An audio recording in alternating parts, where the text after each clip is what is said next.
Hola, buenas tardes para todos. Gracias, Jaque, por la introducción, como siempre. Damos gracias al Señor por estar otro día, poder compartiendo su palabra. Como decía Jaque, en el día de hoy, en Simplemente Jesús, estaremos comenzando una nueva serie expositiva. Vamos a comenzar con el libro de Judas. Ya terminamos con el libro con la epístola de Pablo a los Colosenses. Estuve contando los mensajes. Fueron 26 mensajes para poder concluir toda la carta. La carta de Judas nos va a llevar, obviamente, mucho menos, porque es solamente un capítulo, es una epístola cortita, pero aún así esperemos que el Señor nos hable por medio de esta preciosa epístola, que no es muy conocida a veces por los cristianos, a veces está media escondida ahí en la Biblia, pero toda la palabra del Señor es inspirada y toda la palabra nos enseña y toda la palabra nos ayuda a vivir en santidad y a vivir una vida que glorifique al Señor. Así que mis hermanos, les invito a que tengan una Biblia en sus manos, así pueden seguir el estudio. Mi propósito hoy es dar una introducción a la carta de Judas y también ver el saludo. Así que como todos ya saben, el título de hoy va a ser Introducción y Saludos de Judas. Vayan conmigo a Judas. Judas está ahí después de Tercera de Juan. Vamos a leer el capítulo, solamente un capítulo, pero vamos a leer el versículo 1 y 2, el saludo. Judas, versículo 1 y 2. Dice así la palabra del Señor. Judas, siervo de Jesucristo y hermano de Jacobo, a los llamados, santificados en Dios Padre y guardados en Jesucristo. Misericordia y paz y amor os sean multiplicados. Antes de arrancar, mis hermanos, quiero orar al Señor y también orar para unos hermanos que sé que están pasando algunos problemas de salud. Hay una hermana nuestra de nuestra congregación, de la Iglesia Bautista, que está bastante mal, que se llama Ruth. El hermano Juan también sabemos que está con algunos dolores, así que vamos a orar por ellos y también por este estudio bíblico. Amado Dios y Padre Celestial, que estás en los cielos, te damos gracias, Señor, por este tiempo que podemos compartir, Señor. Gracias, Señor, por el ministerio radial, Padre. Gracias por todos los hermanos que están haciéndose cargo de los controles para que todo funcione. Gracias, Señor, porque podemos predicar tu palabra, podemos enseñarla, Señor, y podemos salir bendecidos, Señor. Te queremos pedir, Padre, por toda la tecnología, para que todo funcione bien, para que no haya interferencias. Aquellos hermanos que estén conectados ahora, que estén atentos a la enseñanza de tu palabra, Señor, siempre sabiendo, Padre, que el propósito no es solamente conocer, sino también aplicarlo a nuestras vidas, Señor, y cada día crecer más en tu gracia, Padre. Y también te pedimos para aquellos hermanos que vayan a escuchar luego, que también les sea de bendición, Padre. Oramos, Señor, por el hermano Juan, Señor, sabemos que ha estado un poco mal de salud, Padre. Oramos para que tú te fortalezcas en él, Señor, para que tú lo estés sanando de cualquier dolencia, cualquier dolor, y que él pueda refugiarse en ti en medio de esos malestares, Padre. También te pedimos por la hermana Ruth, Señor, que está bastante grave, Padre, tú conoces toda la situación. Oramos por los médicos que la vayan a atender, Señor, y oramos para que tú hagas un milagro, Padre, para que ella pueda recuperarse, Señor. Padre, si hay un hermano con alguna dolencia o pasando a una prueba o algo, Señor, te pedimos que tú lo estés ayudando, Señor. Sabemos que sufrimos, Padre, todos sufrimos, pero aún así debemos refugiarnos en ti, Padre, y saber de que tú eres soberano aún sobre todas las cosas en nuestras vidas, Señor. Y eso incluye nuestros sufrimientos, nuestras enfermedades o cualquier prueba que tú permitas, porque todo lo haces con el propósito de hacernos a la imagen de Cristo, como dice tu palabra, Señor. Te damos gracias, Señor. Ayúdame ahora a exponer tu palabra y que sea de bendición y de edificación para nuestras vidas. En el nombre de Jesús. Amén, Señor. Muy bien, mis hermanos. Vamos a comenzar dando una introducción antes de meternos en la carta. Una introducción a esta epístola de Judas. Orígenes dijo un comentario muy lindo acerca de esta carta. Y cito, dice, una epístola de pocas líneas, pero llena de las poderosas palabras de la gracia celestial. Y es así, mis hermanos. Es una epístola muy cortita, solamente tiene 25 versículos, pero tiene un gran contenido y de gran importancia para nuestros tiempos. ¿Quién era Judas? Bueno, Judas era uno de los hermanos de Cristo, uno de los 4 hermanos de Cristo. Si nosotros leemos en Mateo 13, versículo 55, dice así, ¿no es este el hijo del carpintero? ¿No se llama su madre María y sus hermanos Jacobo, José, Simón y quién? Judas. Ese Judas es el autor de esta carta, el medio hermano de Cristo. Esta carta de Judas es el libro más corto del Nuevo Testamento junto con Filemón, con Segunda de Juan y Tercera de Juan. La epístola de Judas no cita directamente el Antiguo Testamento, pero aún así hay 9 referencias obvias del Antiguo Testamento, que eso lo vamos a ir viendo a medida que vayamos avanzando la carta. Algunos han titulado esta epístola como los hechos de los apóstatas. Y ahí, mis hermanos, les estoy dando ya una pista de lo que trata esta epístola. Trata de los apóstatas. Judas va a hablar de aquellos falsos maestros. ¿Qué es un apóstata? Un apóstata es aquel que profesa ser cristiano, pero que en realidad nunca ha sido regenerado. Un ejemplo de un apóstata, el mayor ejemplo de los apóstatas, es Judas Iscariote, que no es el mismo Judas que escribe esta epístola, por las dudas. Judas Iscariote, uno de los discípulos del Señor, que luego lo traicionó. Judas Iscariote, mis hermanos, estaba con Jesús, comía con Jesús, estuvo 3 años viendo el ministerio de Jesús y aún así traicionó a Jesús. Judas era un apóstata. Y este es el tema central de la carta. La apostasía, los falsos maestros. Hablando un poco ahora del autor y la fecha, como ya expliqué, este Judas era el medio hermano de Cristo, no era apóstol, esto es importante, este Judas que escribe esta carta no era apóstol, Y Judas no era apóstol, primero porque él no se identifica como apóstol, y además él hace una diferencia entre sí mismo y el resto de los apóstoles. Miren el versículo 17. Pero vosotros, amados, tened memoria de las palabras que antes fueron dichas ¿por quién? Por los apóstoles de nuestro Señor Jesucristo. Él mismo no se identifica como apóstol. Él no era un apóstol. Y aquí, en el saludo, se nos dice que Judas era siervo de Jesucristo y hermano de Jacobo. Hermano de Jacobo. Ahí Jacobo es Santiago, que también era medio hermano de Cristo, que fue el autor de la epístola que tenemos en el Nuevo Testamento, de la epístola de Santiago. Esta epístola de Judas fue escrita antes de la destrucción de Jerusalén en el año 70 después de Cristo. Al parecer, según los teólogos, fue escrita entre el 67 y 70 después de Cristo. Se dice que esta carta vino después de la segunda carta de Pedro. Y es interesante porque la segunda carta de Pedro toca este tema de los apóstatas también, de los falsos maestros. Hay varias similitudes. Es muy probable que Judas haya escrito esta carta desde Jerusalén. Aunque no sabemos a la audiencia a la cual escribe Judas, parece ser que era una audiencia judía y que estaba en una región plagada de falsos maestros. Porque ese es el tema central, los falsos maestros. Y mis hermanos, algo increíble aquí. Nosotros tenemos el testimonio de Judas. Judas al principio rechazó a Jesús como el Mesías. En Juan 7, versículo 1 a 9, y leo, después de estas cosas andaba Jesús en Galilea, pues no quería andar en Judea, porque los judíos procuraban matarle. Estaba cerca la fiesta de los judíos, la de los tabernáculos. Y le dijeron sus hermanos, sal de aquí y vete a Judea, para que también tus discípulos vean las obras que haces. Porque ninguno que procura darse a conocer hace algo en secreto. Si estas cosas haces, manifiéstate al mundo. Y miren el versículo 5, porque ni aun sus hermanos creían en él. Y dentro de esos hermanos estaba Judas. Entonces Judas al principio no creía en Jesús como el Mesías. Pero al igual que el resto de sus hermanos, luego se convirtieron cuando Jesús resucitó. Luego de la resurrección de Cristo, los hermanos de Jesús, los medio hermanos de Jesús, se arrepintieron y terminaron creyendo en Jesús como el Señor y Salvador. Judas fue uno de los testigos oculares de la resurrección de Cristo. Ahora vamos a meternos un poco en el contexto histórico.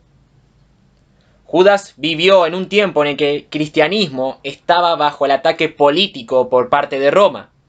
Y había una gran infiltración de apóstatas, con una cosecha de falsas doctrinas. Y por eso Judas manda a las iglesias a que peleen por la verdad. Miren el versículo 3, que es el versículo clave de esta epístola. Amados, por la gran solicitud que tenía de escribiros acerca de nuestra común salvación, me ha sido necesario exhortaos que contendáis ardientemente por la fe que ha sido una vez dada a los santos. Es un llamado de Judas a combatir por la verdad, a guardar la fe, a no dejarse llevar por estos falsos apóstatas. ¿Cuáles son los temas teológicos de esta carta? Bueno, Judas es el único libro del Nuevo Testamento enfocado en confrontar la apostasía. Es el único. Hay otros libros de la Biblia que habla acerca de los apóstatas, pero Judas le da un enfoque a confrontar la apostasía.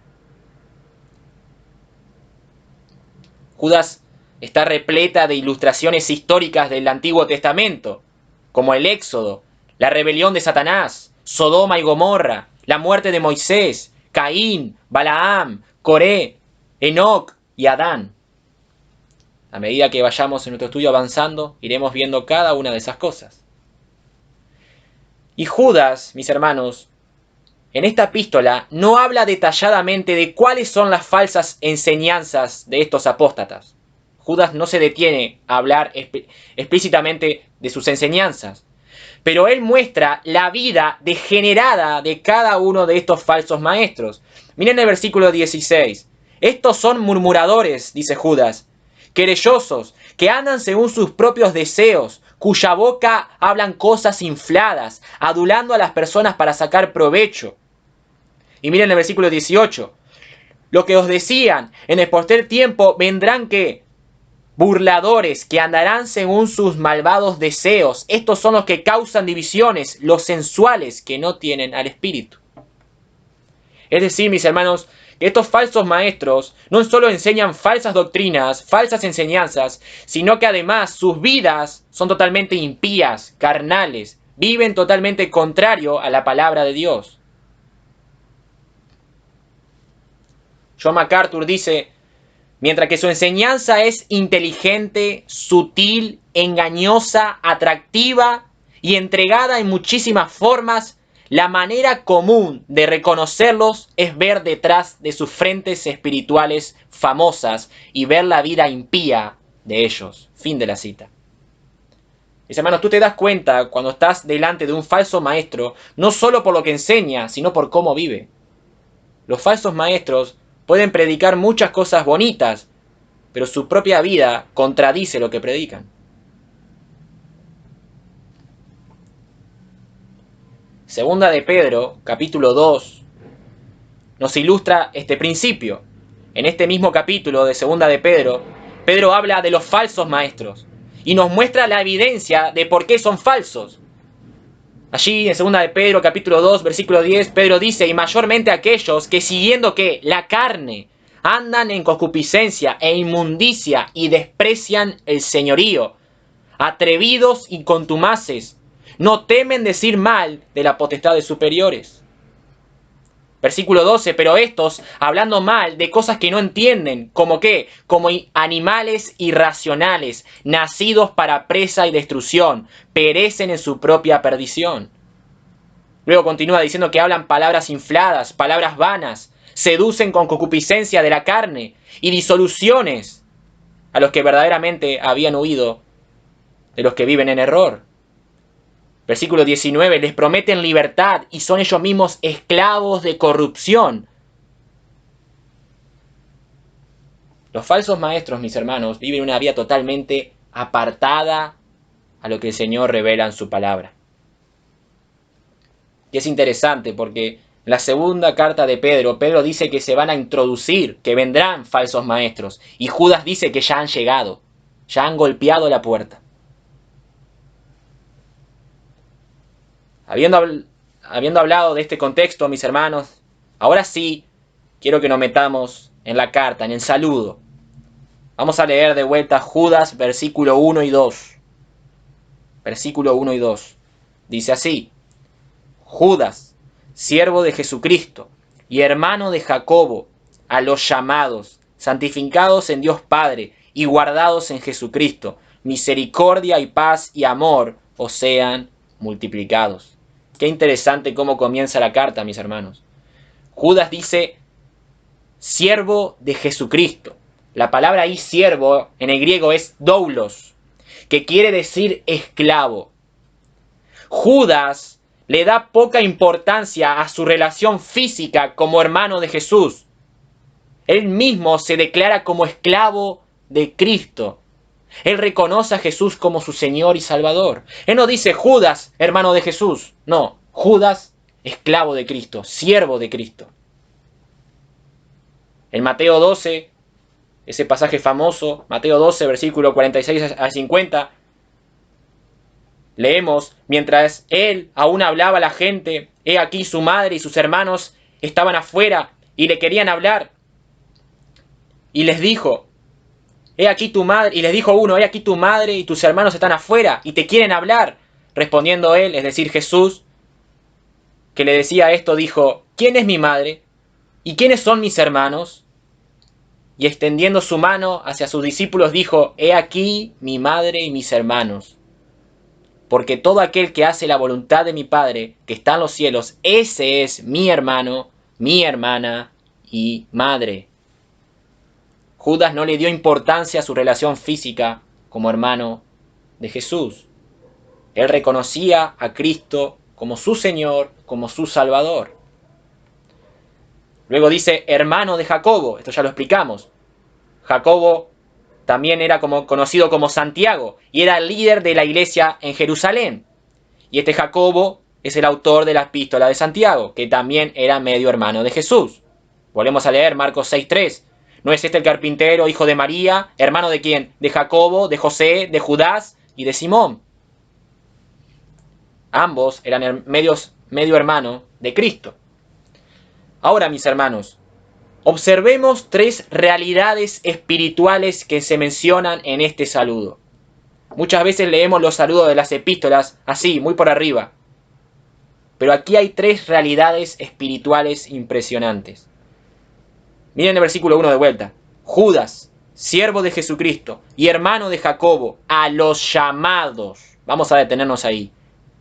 Esa es la primera realidad espiritual. Llamados. Y aquí no se refiere a un llamado general, sino al llamado irresistible y eficaz que Dios hace para salvación de sus escogidos. En Romanos 1:7 dice el apóstol Pablo, a todos los que están en Roma, amados de Dios, llamado a ser ¿qué? Santos.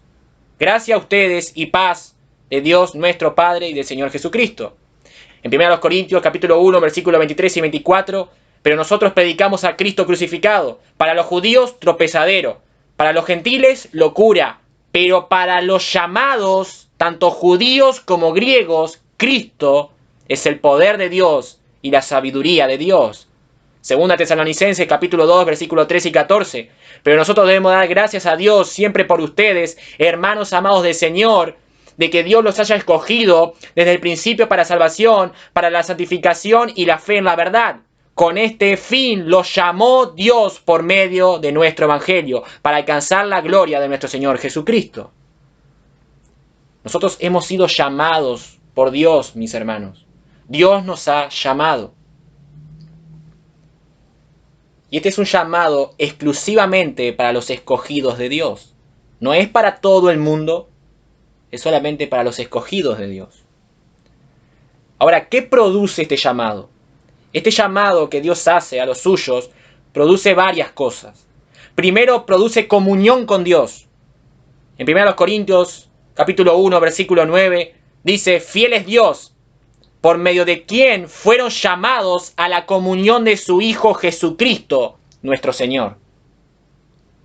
Por medio de este llamado que Dios nos hace, nos da comunión con Él, nos da comunión con su Hijo. Este llamado produce paz. 1 Corintios 7:15. Pero si el creyente se separa, que se separe. En tal caso, el hermano o la hermana no han sido puestos bajo servidumbre, pues Dios los ha llamado a vivir ¿en qué? En paz. este llamado produce paz. Este llamado también produce libertad. Gálatas 5:13. Ustedes fueron llamados a la libertad, hermanos. Solamente que no usen la libertad como pretexto para la carnalidad. Más bien sírvanse los unos a los otros por medio del amor. Hemos sido llamados a la libertad. Y cuidado con este pasaje. Hay muchos que interpretan y dicen, bueno, soy libre, puedo hacer lo que quiera, puedo vivir mi vida tranquilamente. No, ese no es el significado de este pasaje. Nosotros hemos sido liberados de la esclavitud del pecado. Y ahora podemos vivir una vida verdaderamente libre para el Señor. Por eso Pablo dice, no usen su libertad como pretexto para la carne. No utilices tu libertad para vivir una vida totalmente impía. Nuestra libertad es para agradar al Señor. Y hemos sido librados del pecado. Ahora sí podemos vivir una vida que agrada al Señor. Antes no podíamos. La libertad también produce una vida digna de Dios. Perdón, el llamado que Dios nos hace produce una vida digna de Dios. Efesios 4:1. Por eso yo, dice Pablo, prisionero en el Señor, les exhorto a que anden como es digno de ¿qué? Del llamamiento con que fueron llamados. Dios me ha llamado a vivir de una determinada manera, mis hermanos. De una manera que yo lo glorifique a Él. De una manera santa, porque Él es santo. Este llamamiento también produce esperanza. Efesios 4:4. Hay un solo cuerpo y un solo espíritu. Así como han sido llamados a una sola esperanza de su llamamiento. Todos nosotros, todos los cristianos, tenemos una misma esperanza. Hemos sido llamados a una misma esperanza. Y esa es la esperanza de lo eterno. De que a un día estaremos con el Señor para toda la eternidad. Ni nada ni nadie nos separará de su amor. Esa es la esperanza de la vida eterna.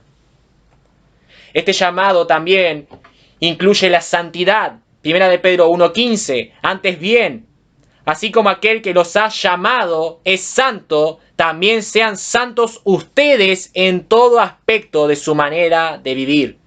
Este pasaje me encanta.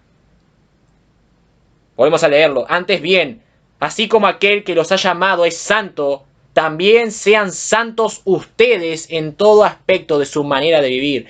Dios me ha llamado a que yo viva en santidad en todas las áreas de mi vida. No dentro de la iglesia solamente. Y afuera que me porte como yo quiera. No.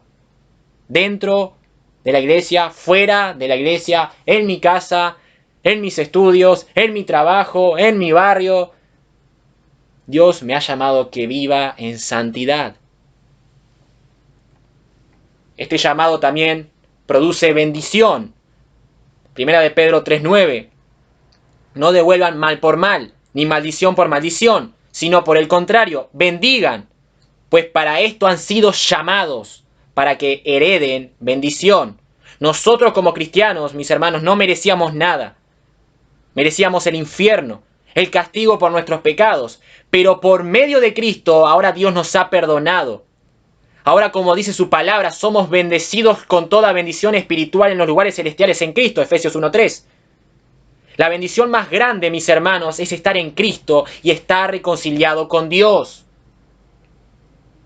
No importa las cosas que tengamos en este mundo, mis hermanos. No importa las bendiciones que este mundo nos pueda dar. La bendición más grande es estar en Cristo. La bendición más grande es haber tenido el perdón de pecados, la reconciliación con Dios. La bendición más grande es haber conocido verdaderamente a Dios. Este llamado también produce la gloria eterna. Primera de Pedro 5:10. Mas el Dios de toda gracia, que nos llamó ¿a qué? A su gloria eterna en Jesucristo. Después que hayáis padecido un poco de tiempo, Él mismo os perfeccione, afirme y fortalezca y establezca. Hemos sido llamados a la gloria eterna en Jesucristo, mis hermanos. Algún día, como dice su palabra, lo veremos a Cristo tal cual Él es. Y algún día este cuerpo de carne, este cuerpo que tenemos de pecado, algún día será destruido y Dios nos dará un nuevo cuerpo donde podremos tener una perfecta comunión con nuestro Señor. Allí no habrá dolor, no habrá lágrimas, no habrá tentación, no habrá pecado. Será todo un deleite acompañado de nuestro Señor. ¿Se dan cuenta, mis hermanos? Esa pequeña palabra llamados, todo lo que conlleva. Miren la segunda palabra. Judas, siervo de Jesucristo, hermano de Jacobo, a los llamados santificados. Esa es la segunda palabra. La mejor traducción para esta palabra santificados es amados. De hecho, si uno lee otras versiones de la Biblia va a ver que no dice santificados, sino que dice amados. Y aquí, mis hermanos, la palabra amados se refiere al amor incondicional e interminable de Dios hacia su pueblo. En 1 de Juan 3:1 dice, mirad cuál amor nos ha dado el Padre para que seamos llamados hijos de Dios. Por esto el mundo no nos conoce, porque no le conoció a Él. En Juan 17, versículos 17 al 23, en la oración de Jesús por sus discípulos, dice Jesús, santifícalos en tu verdad, tu palabra es verdad. Como tú me enviaste al mundo, así yo los he enviado al mundo. Y por ello yo me santifico a sí mismo, para que también ellos sean santificados en la verdad. Mas no ruego solamente por esto, sino también por los que han de creer en mi palabra, que han de creer en mí por la palabra de ellos, para que todos sean uno, como tú, oh Padre, en mí y yo en ti, que también ellos sean uno en nosotros, para que el mundo crea que tú me enviaste.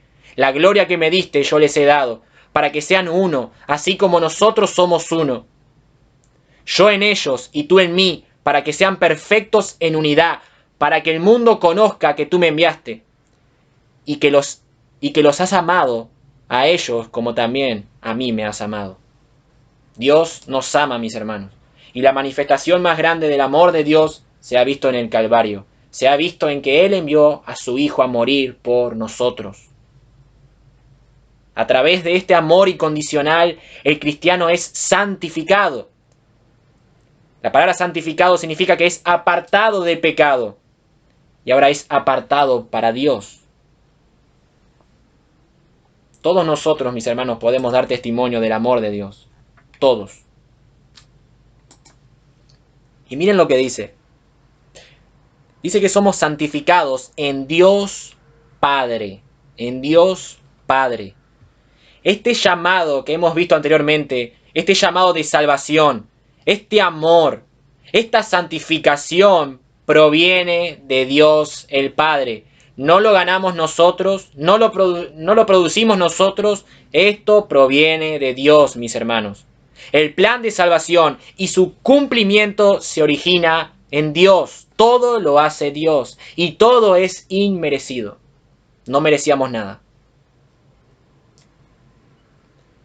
Y miren la última palabra que menciona Judas. Y guardados en Jesucristo. Guardados en Jesucristo. Dios no solamente inicia la salvación, mis hermanos, sino que también la completa por medio de Cristo. Nosotros somos guardados en Jesucristo para la vida eterna. Mis hermanos, nuestra salvación es segura. Nuestra esperanza es segura. Miren el versículo 24 de Judas. Y aquel que es poderoso, ¿para qué? Para guardaros sin caída y presentarnos sin mancha delante de su gloria con gran alegría. Mi salvación es segura. Mi esperanza es segura. Nada me va a separar del amor de Dios. He sido guardado. Y no fui guardado en cualquier persona. He sido guardado en Jesucristo. Hay una falsa enseñanza que muchos hoy enseñan, que es acerca de que la salvación se pierde. Y mis hermanos, si la salvación se perdiera, Jesús hubiese sido un mentiroso. Porque Jesús dejó bien en claro que nada nos va a separar de Él. La palabra de Dios lo deja bien en claro. Para eso voy a citar algunos pasajes solamente. Juan 6, 37 al 40. Todo lo que el Padre me da, vendrá a mí. Y el que a mí viene, no le echo fuera. Porque he descendido del cielo, no para hacer mi voluntad, sino la voluntad del que me envió. Y esta es la voluntad del Padre, el que me envió, que todo lo que me diere, no pierda yo nada, sino que lo resucite en el día postrero. ¿Vieron lo que dice Jesús? Que todo lo que el Padre me diere, no pierda yo nada. Ninguno de los escogidos de Dios, ninguno se va a perder. Juan 10, 28 al 30. Yo les doy vida eterna y no perecerán jamás, ni nadie las arrebatará de mi mano. Mi Padre que me las dio es mayor que todos y nadie las puede arrebatar de mi Padre. Yo y el Padre uno somos. Mi hermano, se puede perder la salvación con lo que está diciendo Jesús aquí. Dice que nadie las arrebatará de sus manos. Y está hablando de sus ovejas, de su pueblo. En Romanos 8, versículo 31 al 39, el apóstol Pablo dice: ¿qué pues diremos a esto? Si Dios es por nosotros, ¿quién contra nosotros? El que no escatimó a su propio Hijo, sino que lo entregó por todos nosotros. ¿Cómo no nos dará también con Él todas las cosas? ¿Quién acusará a los escogidos de Dios? Dios es el que justifica.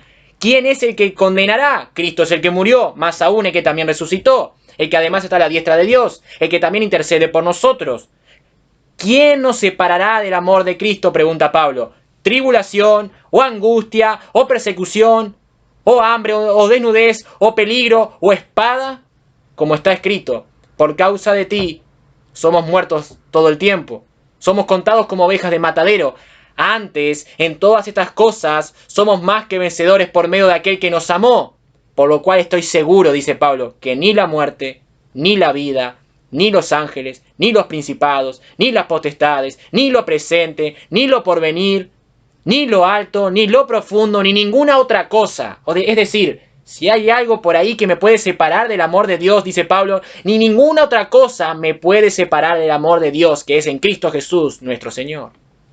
Y tengo más pasajes, mis hermanos. Primera de Timoteo 4:18. Y el Señor me librará de toda obra mala y me perseverará para su reino celestial.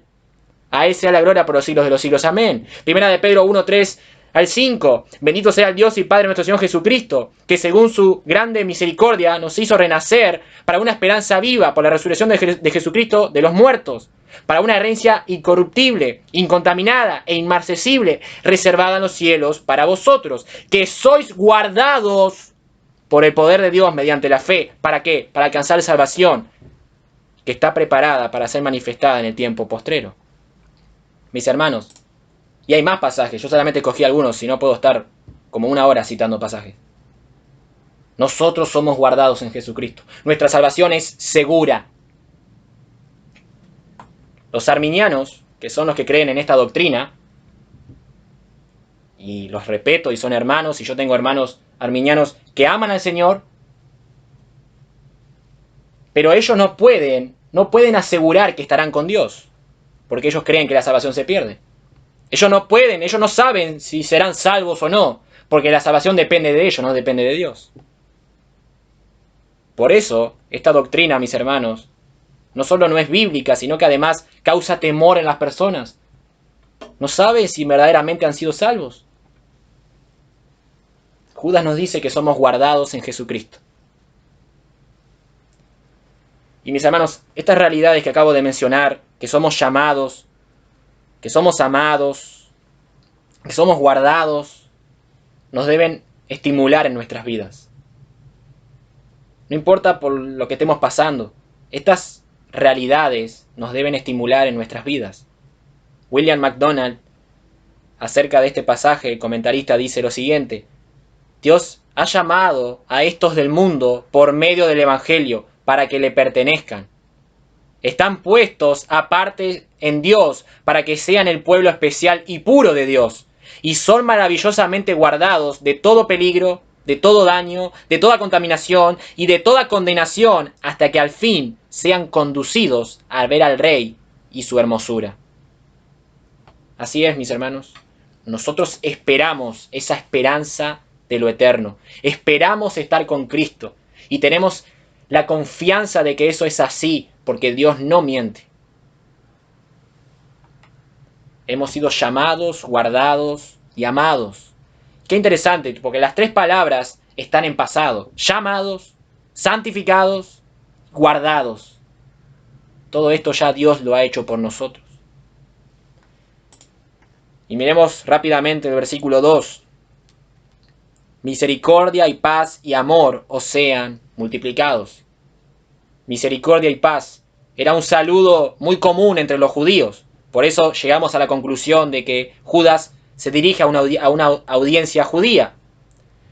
Y luego está la palabra amor ahí. Misericordia, paz y amor. La palabra amor se añadió para convertirlo en un saludo distintivo de los cristianos. La palabra misericordia significa la compasión y la consolación y el cuidado de Dios sobre sus santos, sobre su pueblo. Dios es un Dios misericordioso. La palabra paz significa la serenidad y la confianza que proviene de descansar en Dios y en su palabra. Mis hermanos, nuestra paz no depende de las circunstancias. Esa es la paz del mundo.